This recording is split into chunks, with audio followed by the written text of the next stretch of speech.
কারে ভয় দেখান, আরে কারে ভয় দেখান। আমাদের হারানোর কিছুই নাই, আমাদের ব্যাংক নাই, আমাদের লুটপাটের ব্যাংক নাই যেটা আমরা হারাবো।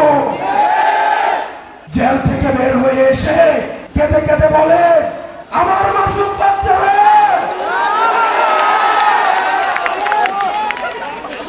আমরা কি জানি না গত 16 বছর আপনাদের ব্যাংক কেমনে ছিল,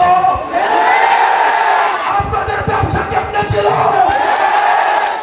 আমরা সব জানি। আমি একটা বিষয় কিছুতেই বুঝতে পারছি না, এখানে আমার এখানে আশেপাশে একটা ছেলে ক্রিকেট ব্যাট নিয়ে আসছে,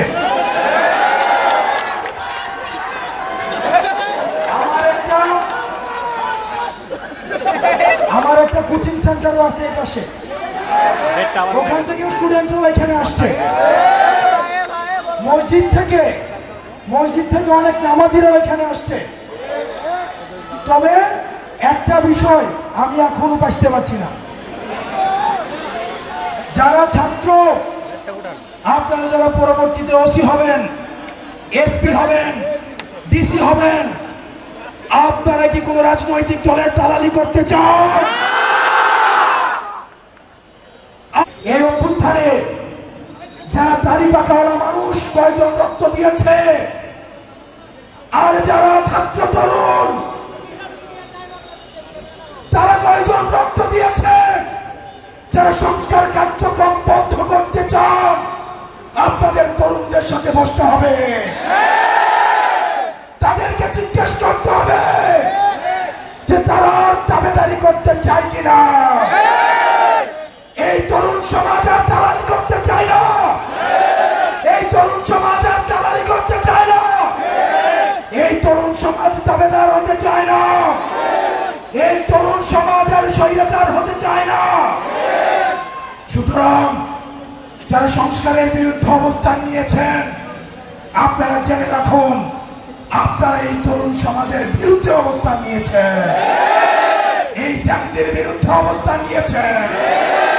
দাড়ি পাকাওয়ালা মুরব্বীরা ফেল করেছে, বাবারা ফেল করেছে, তখন সন্তানেরা রাস্তায় নেমে এসেছে, বাবাদেরকে কাঁধে কাঁধ পেতে দিয়েছে রাস্তার মধ্যে, আমি যাচ্ছি, আমার কাঁধে হাত দিয়ে দাঁড়াও। জেল থেকে বের হয়ে এসে কেঁদে কেঁদে বলে, আমার মাসুম বাচ্চারা,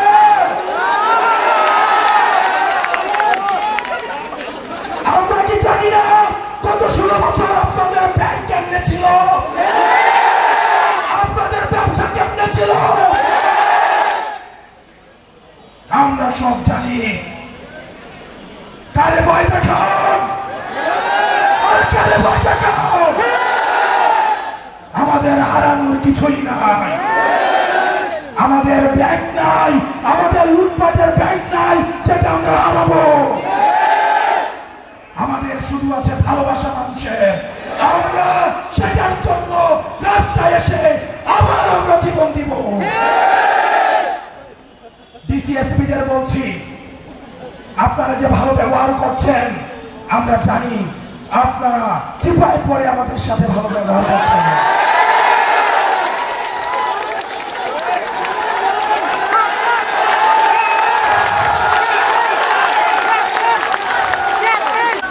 যদি হাসিনার পতন না হতো, যদি হাসিনার পতন না হতো, তখন এই ডিসিএসপিরাই গণভবনে প্রমোশনের জন্য লাইন ধরত। আমরা সাংবাদিকদেরকে দেখছি, আমরা সাংবাদিকদের উপরে নজর রাখছি। এই সাংবাদিকরাই জুলাই অভ্যুত্থানে আমাদেরকে সন্ত্রাসী আখ্যা দেওয়ার জন্য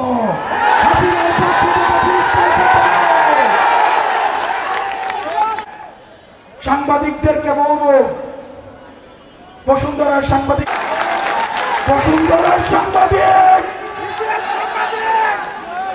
খুনি হাসিনার পক্ষে এই বসুন্ধরার মিডিয়া কি বৈধতা উৎপাদন করেছে আমরা ভুলে যাই না।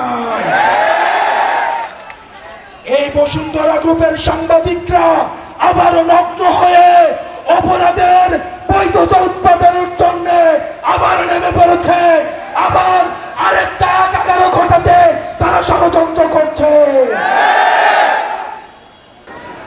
সংগ্রামী রাজশাহীবাসী, আপনারা ভালো আছেন? রাজপথে আবার নামবেন, সংসদে যাবেন, বাংলাদেশে বিচার হবে, বাংলাদেশে সংস্কার হবে, বাংলাদেশে নতুন সংবিধান হবে। রাজশাহীবাসী যতদিন জীবিত থাকবে ততদিন বাংলাদেশের দিকে কেউ চোখে রাঙাতে পারবে না, ইনশাআল্লাহ। প্রিয় রাজশাহীবাসী, এখন আপনাদের সামনে বক্তব্য রাখবেন এই গণঅভ্যুত্থানের প্রথম রাজবন্দী ডাকসুর সমাজ সেবা সম্পাদক, উত্তরবঙ্গের কৃতি সন্তান, জাতীয় নাগরিক পার্টি এনসিপির সদস্য সচিব জননেতা আখতার হোসেন।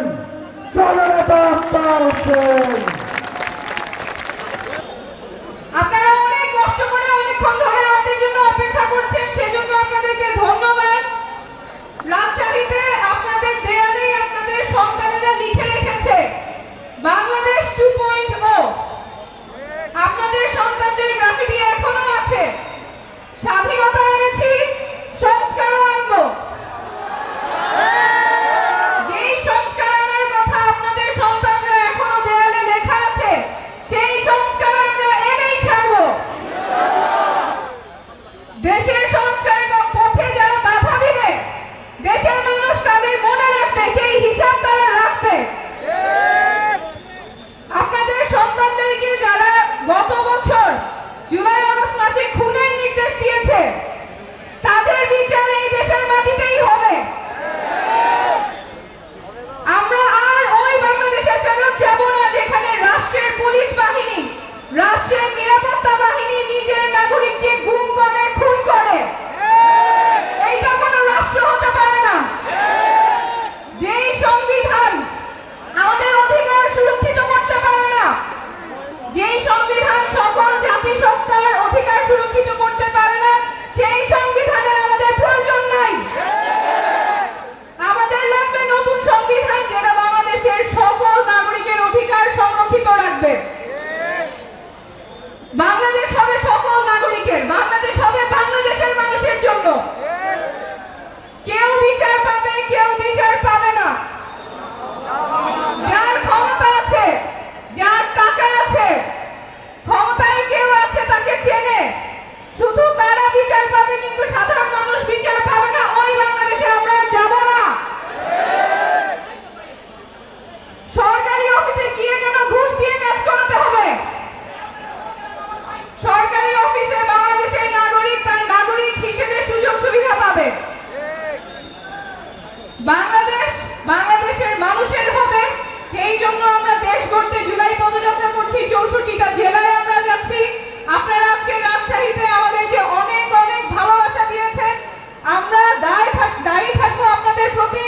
যেই সংস্কার, বিচার এবং নতুন সংবিধানের দাবিতে আমরা মাঠে নেমেছি, সেইটা আমরা আপনাদেরকে সাথে নিয়েই আদায় করে ছাড়বো।